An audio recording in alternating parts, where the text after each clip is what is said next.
Ratchet diplomacy and the Tulsa of liberty. I'm a little worried about the current situation in America. Little worried about the current situation in America because on one side, you've got Republicans trying to tone things down cautiously, carefully, politely.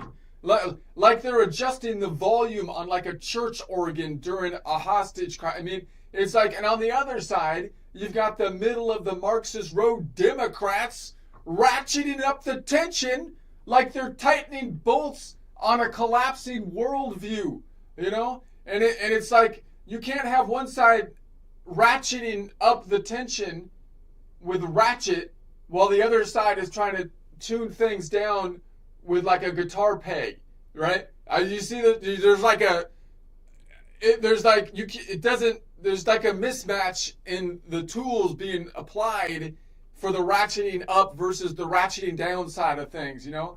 And it's not exactly a fair fight, is what I'm saying. One guy's out there with a ratchet wrench, and the other's holding a guitar tuner peg, whispering, "Let's take the tone down a half step, and everyone should hug," you know? And it doesn't. See, this is the problem with our negotiation strategies, right? They say, "Well, you can't just say let's just tone things down and hug because there has to be some kind of like you have to have some kind of thing that's going to ratchet things down." I mean, meanwhile, the Tulsa of liberty, the partially electric, mostly symbolic, and emotionally unstable, has been jacked up by the left-wing political violence. And now it's wobbling on one wheel while the Constitution leaks battery fluid. And Republicans still trying to bring down the heat with soft tones of harmonics. They're trying to tune things down when it was ratcheted up. So let me tell you something. You can't de-escalate a riot with a tuning fork.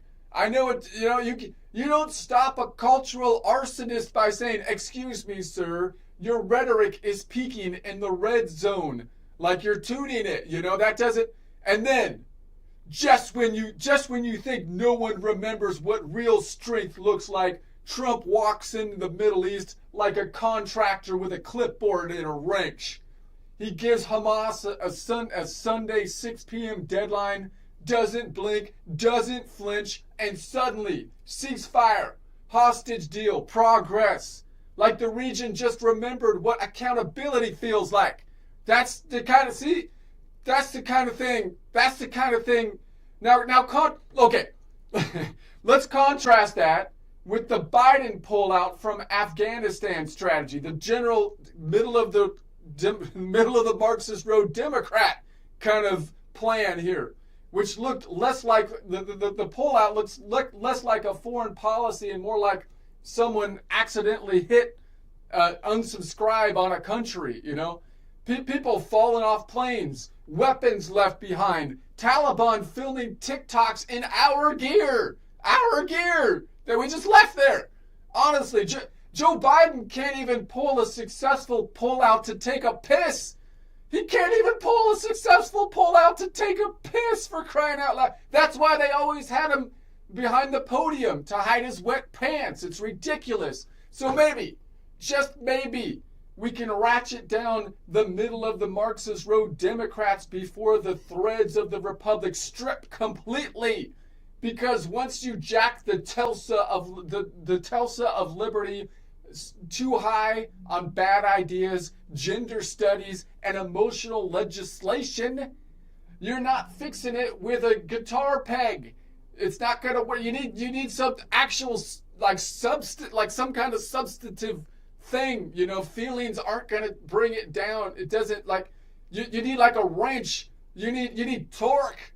You need someone who knows when to twist and when to walk away before the whole axle snaps. Okay?